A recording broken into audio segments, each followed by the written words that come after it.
그러면 이 가계부채 문제든 기업부채 문제든 그 문제, 어떤 우리나라의 내부적인 안살림을 봤을 때 이 문제를 좀 나름 해결하려면 좀 이렇게 했으면 좋겠다라는 뭐 짧게라도 그런 대안을 살짝 말씀 주시면 어떨까요? 일단은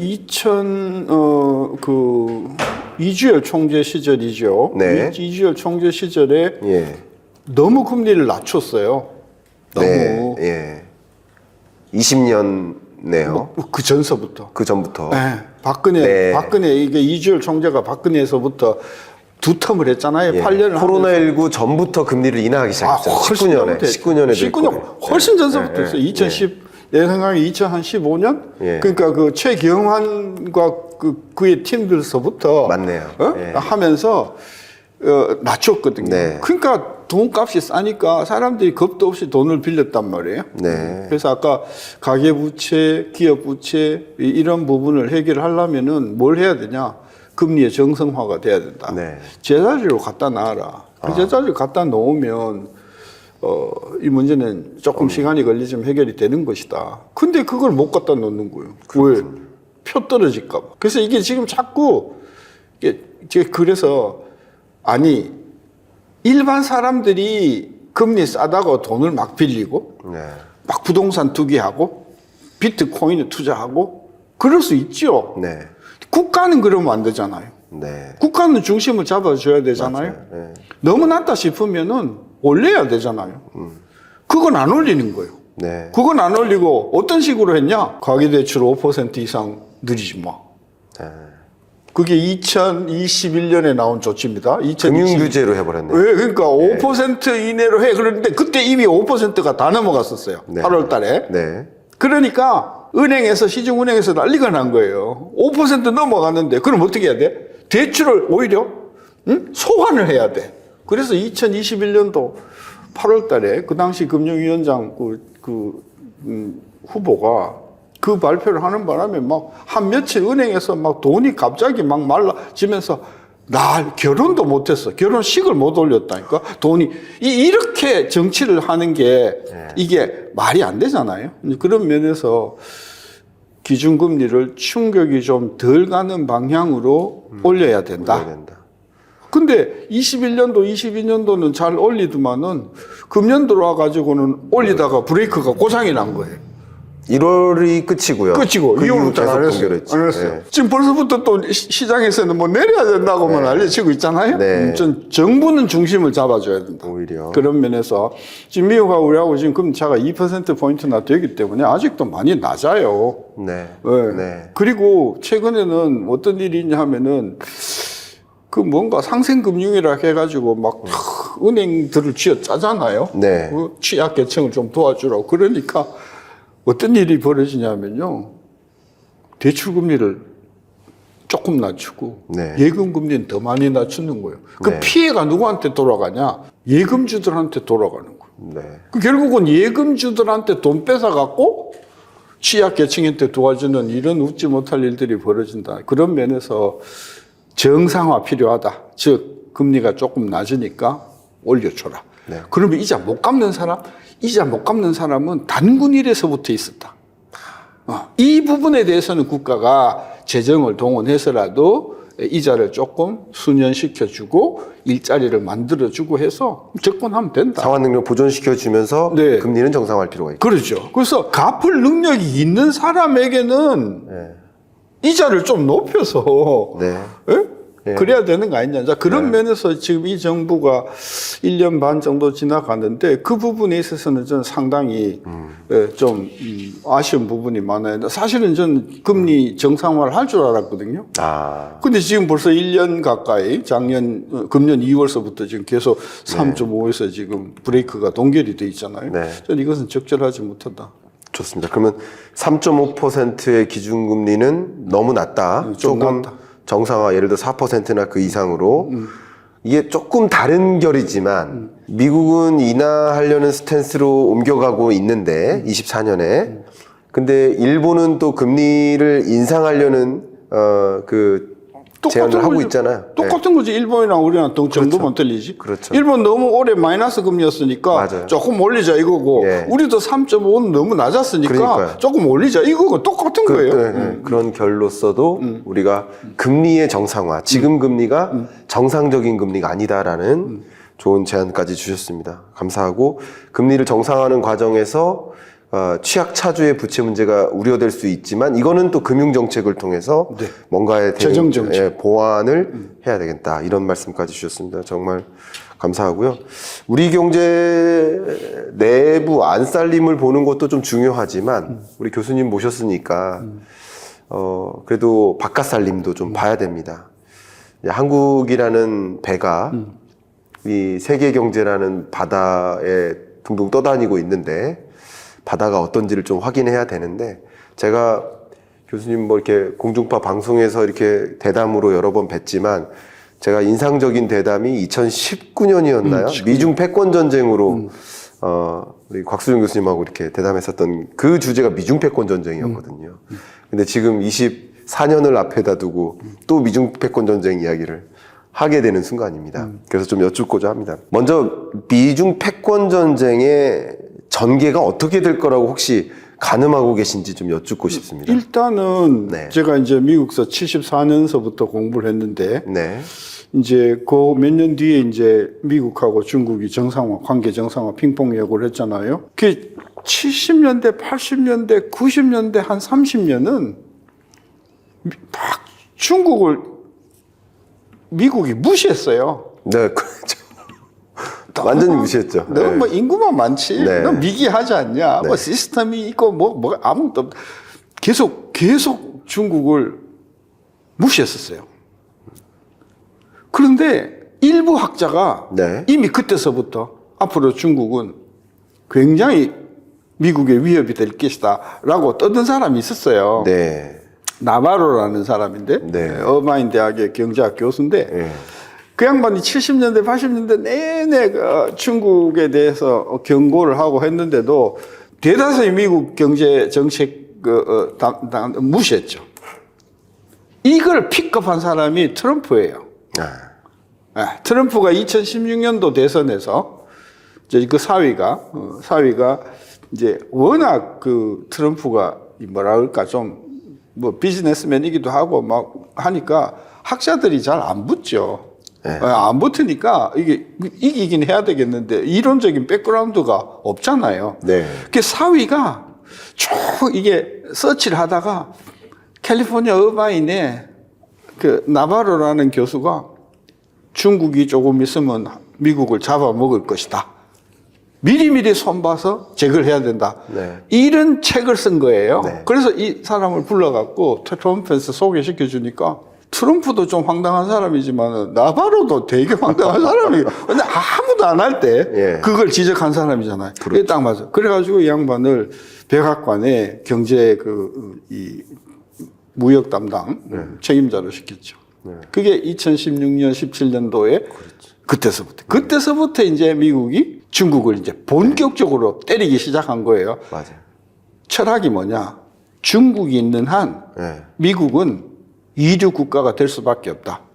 중국을 죽여야 된다. 네. 저거 가만 놔두면 안 된다. 우리가 너무 늦게 그걸 알았다. 네.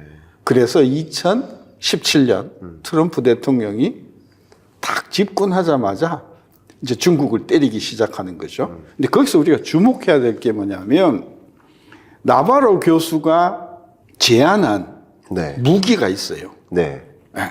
그게 뭐냐면 국가 안보를 근거로 해서 상대국을 때리는 거예요. 그게 무역 확장법 232조라는 겁니다.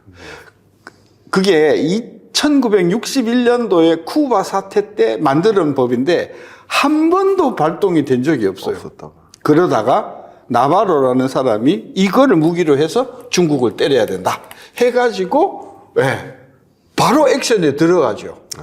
국가 안보를 이로 해서 무역 장벽을 세운 첫 번째 아이템이 철강이었어요. 맞아요. 네. 기억나네요. 네, 그래갖고 철강을 가지고 이제 일단은 뭐 프로세스가 있는데 이래 가지고 이제 상무부가 서너 개의 안을 낸 거예요. 네. 첫째, 지금 현재 미국에 수출하는 철강의 양을 20% 줄이거나 맞아요.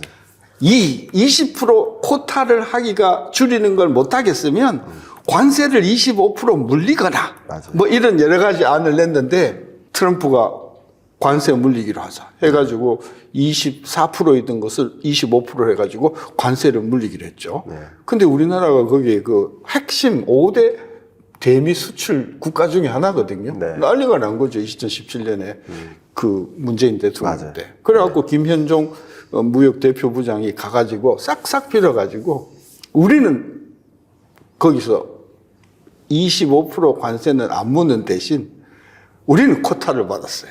아, 그래서 우리는 쿼타를 지난 3년 평균치에 20%를 줄이는 걸로 우리는 받았는데 사실은 그게 더 나쁜 결과적으로. 방법이에요. 네. 나쁜 방법인데 차라리 받으려면 관세를 받아 오는 게 좋은데 어쨌든 그때서부터 시작해가지고 이제 국가 안보를 빌미로 해서 제일 먼저 철강 나왔죠. 그 다음에 이제 그거 끝나고 나니까 뭐가 국가 안보에 굉장히 중요한 거겠어요? 두 번째로 자동차. 네. 그래서 자동차를 조사를 한 거예요. 그래서 결론이 났어. 미국의 자동차가 들어오는 것은 국가 안보에 심각한 위해가 될 수 있다. 이래가지고 이제 자동차와 마찬가지로 쿼타를 줄이거나 아니면 관세를 물리거나 이러다가 이게 유야무야가 된 이유가 뭐냐? 쿼타를 하든 자동차 관세를 물리든 자동차 가격이 어떻게 되겠어요? 올라갈 수밖에 올라갔죠. 없죠. 예.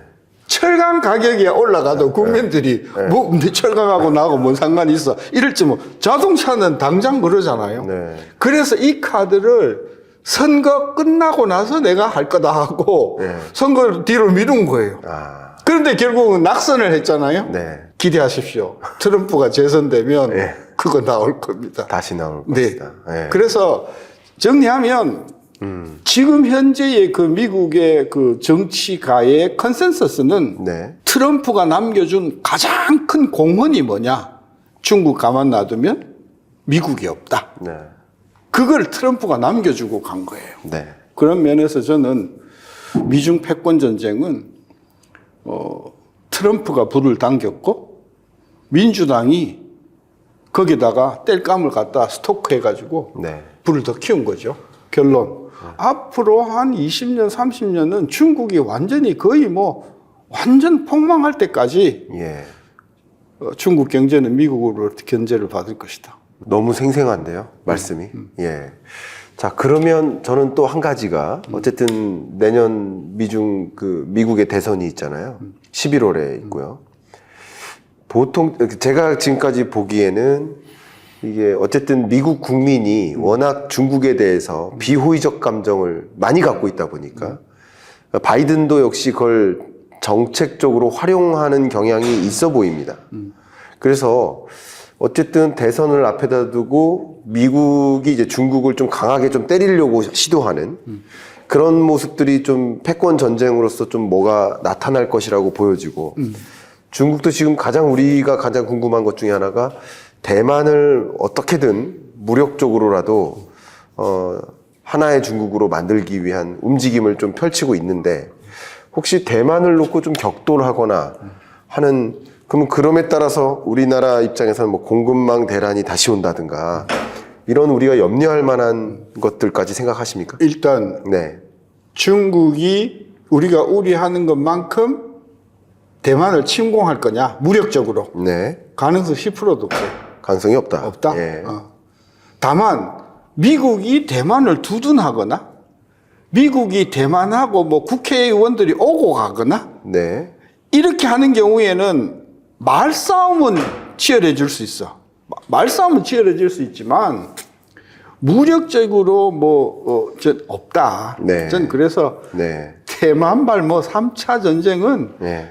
아무도 안 원한다고. 네. 미국조차도 원하지 않는 거다. 저는 그래서 그것은 호사가들이 그냥 하는 거라서 저는 무력 긴장은 저는 양국이 다 피하는 거라서 저는 거기에서 문제가 안 생길 거라고 보고요. 네. 오히려 문제가 생긴다고 하면 지금도 일어나고 있지만 중국의 반도체 공장을 그게 뭐 본토 것이든 외국에 출자한 기업이든 간에 네. 이것 좀 고사시켜야 되겠다. 예. 이 정책은 앞으로 계속 갈걸요. 네, 네. 그러니까 중국을 확실하게 죽이는 방법은 뭐냐?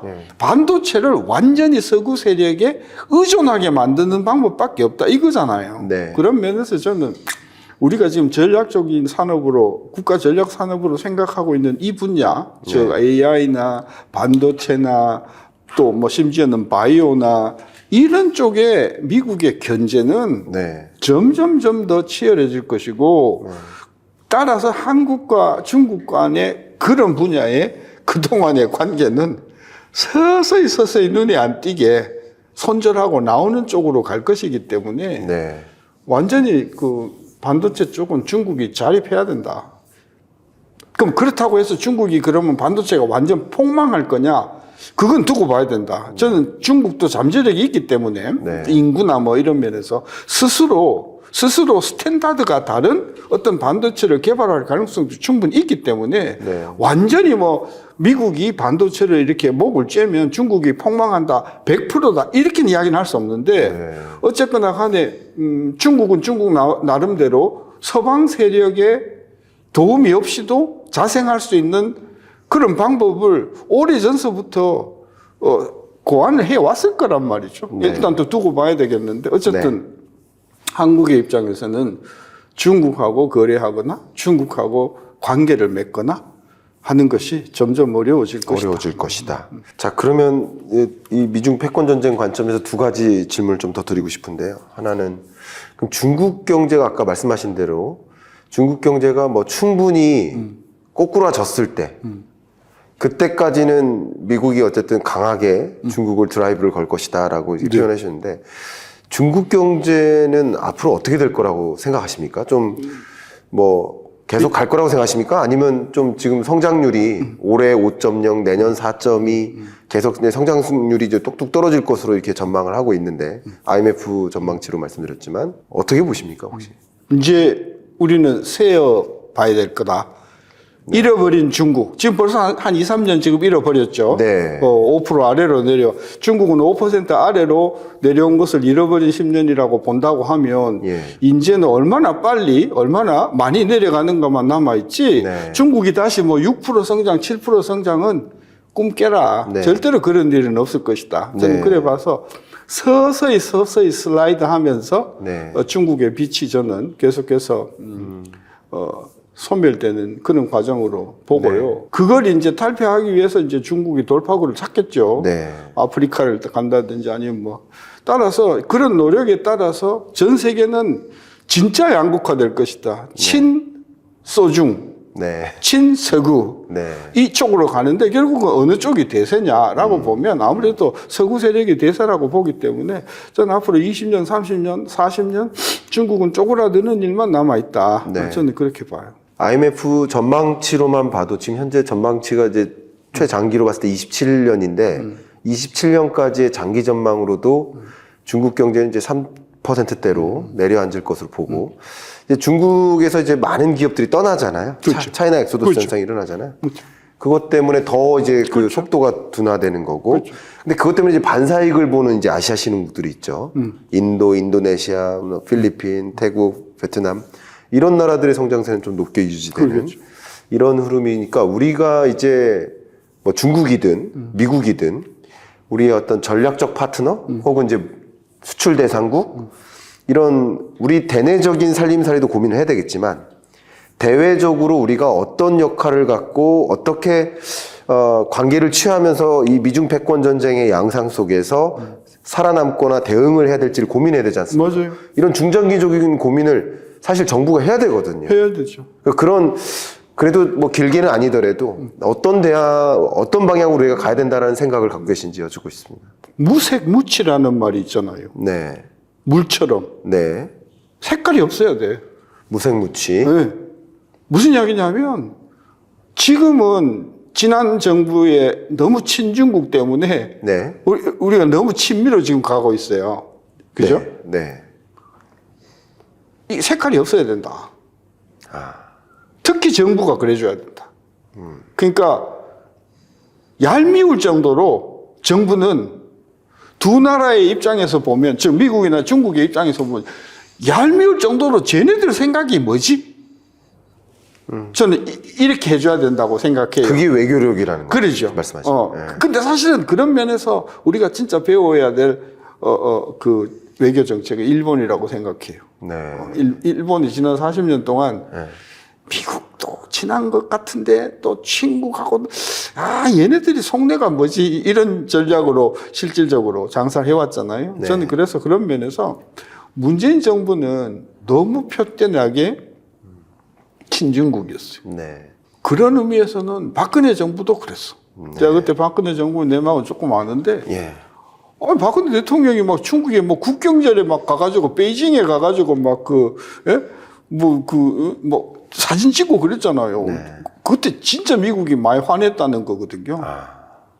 그리고 문재인 정부 들어와가지고 노골적으로 친미로 갔고, 저 친중으로 갔고, 네. 그리고 이번 정부 들어와가지고는 뭐 또 너무 표대나게 친미로 가니까 국민들은 도대체 첫째 어느 장단에, 특히 기업의 입장에서는 그렇네요. 그러잖아요. 네. 그런 면에서 저는 정부는 철저히 외교하고 예. 장사를 분리해줘야 된다. 네. 근데 우리가 그걸 못해요. 우리는요, 얼굴 보면은 저게 화가 난 건지 안 난 건지 우리는 금방 알잖아요. 네.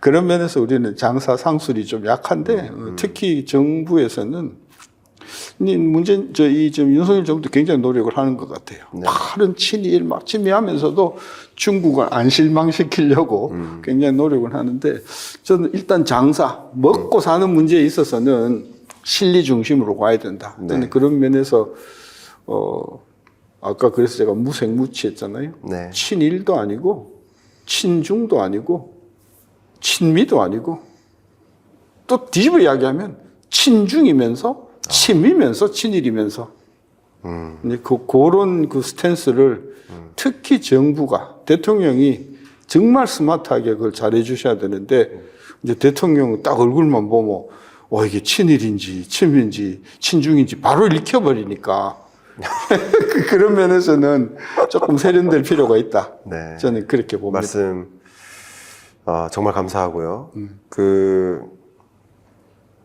말씀 너무 주옥 같은 말씀이 많아가지고 제가 정말 정리가 안 될 지경인데 일단은 무색이어야 된다는 말씀. 우리 흔히 표현한 전략적 모호성, 그렇죠. strategic ambiguity. 이걸 적어도 산업부는 뭐 실리를 이렇게 할 수 있을지 몰라도 외교부는 어쨌든 중립을 쓰고 유연한 그런 대응을 해야 된다라는 말씀 굉장히 강하게 공감하고요. 그리고 정부가 이렇게 갔다 저렇게 갔다 흔들릴 때마다 정말 교수님 잘하시잖아요. 기업들 많이 만나시고 강연도 가시고 조언도 많이 해주시잖아요. 저도 그런 걸 하면서 많이 느끼지만 기업이 정말 어느 장단에 맞춰야 될지를 너무 혼란스러워해요. 그렇죠. 그죠? 그러니까 그런 것들을 이제 정부가 바로 잡아야 경제 주체들이 잘 이게 탄탄하게 갈 수 있는데 정부가 흔들리니까 기업도 가게도 다 흔들리는 모습이지 않나. 저도 그런 생각을 좀 해봅니다. 자, 이런 이제 한국 경제를 중심으로 한 약한 고리도 좀 이야기 나눠보고 또 한국을 둘러싼 이런 대외적인 환경도 잠깐 말씀을 나눠봤는데 일단 한국 경제 위기인가? 우리 교수님이 써주신 2019년 퍼펙트 스톰이 온다. 이 책의 링크를 이제 고정 댓글로 이렇게 남겨드리겠습니다만, 퍼펙트 스톰이 왔습니다. 맞죠. 예, 2019년에 그 책을 냈을 때는 사람들이 이렇게 했었거든요. 맞죠? 근데 지금은 어쨌든 왔습니다. 한국 경제, 뭐 IMF 외환위기 같은 상황은 아니지만, 한국 경제 위기라고 보십니까?